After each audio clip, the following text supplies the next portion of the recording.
making replacement springs for the pool dolphins. They break all the time.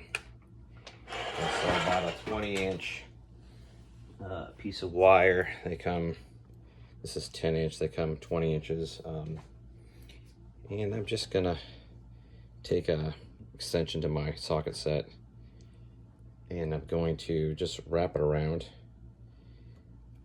this, take it in the middle, wrap it around tight, and make this spring.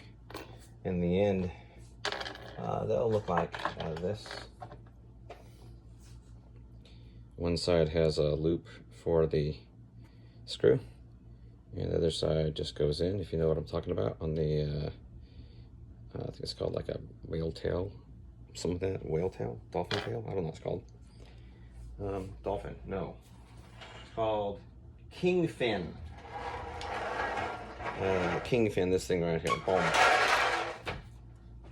So just take it halfway and just bend it around the socket, tight, right down the middle. Ouch. And keep it nice and tight,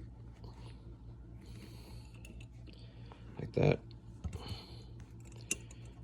And just do it again.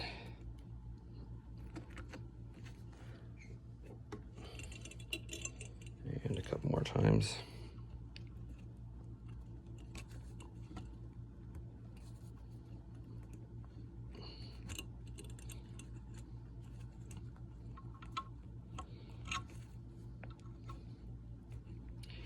And you want to end up, I think you count 4 loops, I don't know.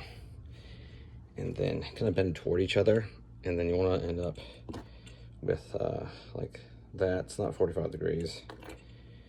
A little bit more than 45 degrees, maybe 55, 60 degrees. Not 90, but something like that. And make a bunch of those. Put your loop in for the screw, and then you're done. And I usually make a bunch of these because they break all the time.